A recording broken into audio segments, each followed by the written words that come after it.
कपिल शर्मा ने एक बड़ी अच्छी बात बोली थी उस शो में जिसमें समय रैना और बियर बाइसेप्स आए थे कि कुछ भी बोल के फेमस हो सकते हो, लेकिन फेमस होने के बाद कुछ भी नहीं बोल सकते। और ये एक ऐसा फॉर्मूला है जिस पर चलकर कई राह चलते भी सेलिब्रिटीज बन गए। कपिल शर्मा शो में कंटेंट क्रिएटर्स को पहले भी बुलाया जा चुका है। सौरभ द्विवेदी, कर्ली टेल्स, राज शमानी, बहुत से स्टैंड अप कॉमेडियंस को बुलाया जा चुका है। और समय रैना तब भी इनसे ज्यादा नहीं तो इनके जितने पॉपुलर थे ही, लेकिन उन्हें अब बुलाया गया। कब? जी हां, जब उनके शो को बंद किया गया, जब उन पर एफआईआर हो गया, जब उन्हें भागना पड़ा। ओके, मैं सीधे सीधे बोल देता हूं कि जब उनकी गाली गलौज फेमस हो गई। ये बहुत सरप्राइजिंग बात नहीं है कि समय को इस शो पे बुलाया गया, क्योंकि उनका यहां पर आना तभी तय हो गया था जिस दिन उन पर एफआईआर हुई थी। लेकिन बियर बाइसेप को शो में बुलाना थोड़ा सरप्राइजिंग होने के साथ साथ खटका भी, क्योंकि ये वो इंसान है जिसने सिर्फ शो में अपनी उपस्थिति दिखाने के लिए माँ बाप के सेक्स को लेकर घटिया और गिरी हुई बात बोल दी थी। वो भी एक बार नहीं 8 बार, जिसमें से एक बार फाइनल एडिटिंग में रखा गया। अब सवाल यहां यह खड़ा होता है कि क्या कपिल शर्मा जैसे शो में इस तरह के लोगों की एंट्री जायज है? क्या गाली देना, घटियापना करना इतनी बड़ी बात हो गई या इतनी सम्मानजनक बात हो गई कि आपको उसके लिए शो में गेस्ट के तौर पर बुलाया जाए? और मुझे दुख भी है इस बात का कि समय रैना और बियर बाइसेप्स के इस शो को अच्छी टीआरपी मिली है, लोगों ने खूब देखा, लेकिन इस तरह से गाली गलौज करके, मां बहन करके, मां बाप की प्रतिष्ठा को तार तार करके पॉपुलैरिटी और नेम फेम पाने पर बड़े बड़े शोज में एंट्री मिल जाती है। ऐसा करके क्या गाली गलौज को नॉर्मलाइज नहीं किया जा रहा है? क्या टीन एजर्स के लिए ये एक एग्जाम्पल सेट नहीं हो गया कि कपिल शर्मा जैसे शो में एंट्री का ये भी एक तरीका है? दूसरी इंपॉर्टेंट बात कि क्या ये कंटेंट क्रिएटर हम सबको बेवकूफ समझते हैं? बेवकूफ की जगह बेहतर वर्ड आपके दिमाग में भी आ रहा होगा जो मैं यहां नहीं बोलूंगा, क्योंकि मैं खुद गालियों के पक्ष में बात नहीं कर रहा हूं। तो ये क्या हमें बेवकूफ समझते हैं कि दिखाते कुछ है और होता कुछ है, या फिर ये समझे कि पैसा सब करवाता है?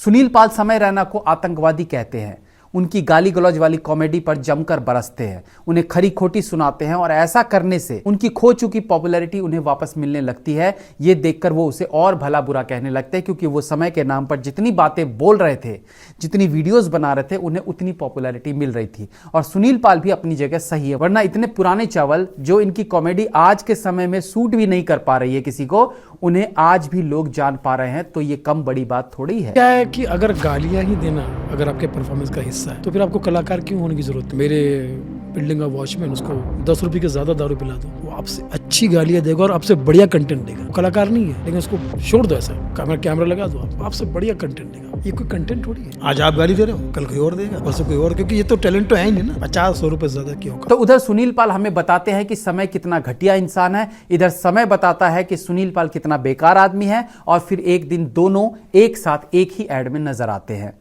तो जो लोग इतने दिन से समय रैना को सही मान के उसकी हां में हां मिला रहे थे, और जो लोग सुनील पाल को सही मानकर उसकी हां में हां मिला रहे थे, उन सभी का एक साथ कट गया। क्या कटा ये सब जानते हैं। इनका क्या, ये तो कंटेंट क्रिएटर है। पहले कंट्रोवर्सी की, तब कमाया, फिर सुलह कर ली, उसमें भी कमाया। बेवकूफ कौन बन रहा है?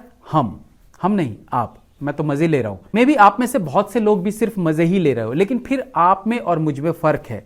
आप मजे लेने में अपना नेट, अपना समय लगा रहे हो, और मैं मजे लेते लेते कंटेंट बना रहा हूं। छोड़िए, इतनी गहराई में नहीं जाते हैं। कंटेंट में गालियां होनी चाहिए या नहीं होनी चाहिए, यह डिबेट का विषय है। और मैं मानता हूं कि कुछ गालियां हैं जो आज बातचीत का एक पार्ट बन चुकी है। तो अगर आप सोचे कि जो गालियां हम खुद डेली लाइफ में दे देते हैं वो हमें स्क्रीन पर नहीं सुननी है, तो भी शायद आप गलत हैं। तो मैं मानता हूं कि कंटेंट में गाली एक लिमिट में दी जा सकती है, बट वो भी बिना मकसद के नहीं, जबरदस्ती नहीं। जैसे कि समय रैना के शो में अपूर्वा नाम की एक 2 कौड़ी की क्रिएटर करना चाह रही थी। समय ने अपने शो में कहा था कि वो उसे बहन की तरह समझ रहा था कि तू टेंशन मत ले, शो में सब ठीक होगा। ये बिहाइंड द सीन था। लेकिन इंडियाज गॉट टैलेंट में हमने क्या देखा? अपूर्वा क्या बोलती है? मैं मरवाने आई हूं तुझसे, और समय कहता है मेरा टेस्ट इतना भी बुरा नहीं है। पर कैसी है Apurva? How are you feeling? बढ़िया हूं, एकदम तैयार हूं मरवाने के लिए तुमसे। नहीं, आई हैव बेटर टेस्ट। यहां मुझे आपत्ति है। पर्दे के पीछे तुम भाई बहन बने फिर रहे थे, और स्क्रीन पर सिर्फ खुद को कूल दिखाने के लिए ये 2 कौड़ी की कंटेंट क्रिएटर कहती है कि मैं मरवाने आई हूं। माधर, सॉरी, कुछ गालियों की परमिशन है मुझे, लेकिन इस वीडियो में नहीं।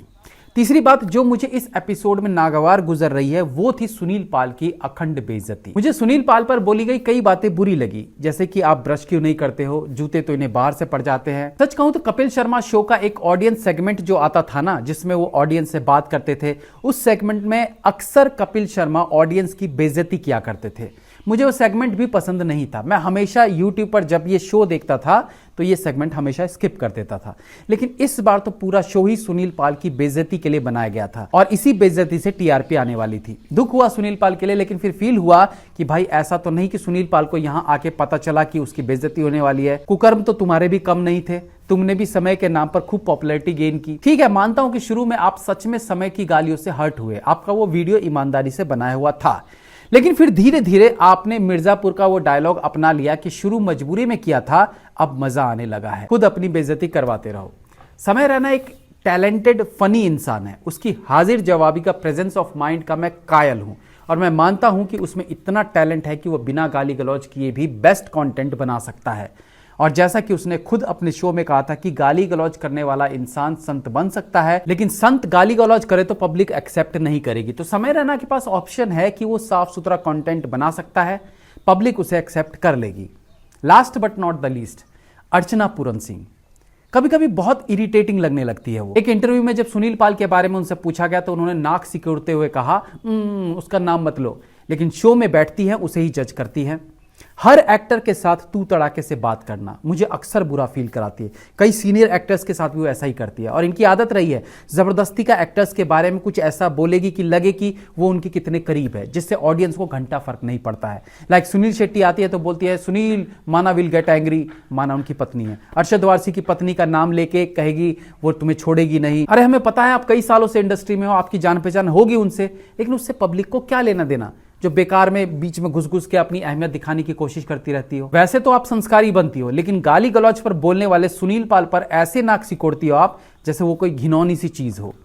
रणधीर कपूर जैसे सीनियर एक्टर को भी तू कह के बात करती है। मुझे तो कभी कभी लगता है कि कपिल जो ये जोक मारता है ना कि ये डायनासोर के जमाने की है, वो सच ही फील होता है। आपकी इस एपिसोड में समय रैना, सुनील पाल और बियर बाइसेप्स को लेकर क्या सोच है, हमारे साथ कमेंट सेक्शन में जरूर शेयर कीजिएगा। Have a nice day.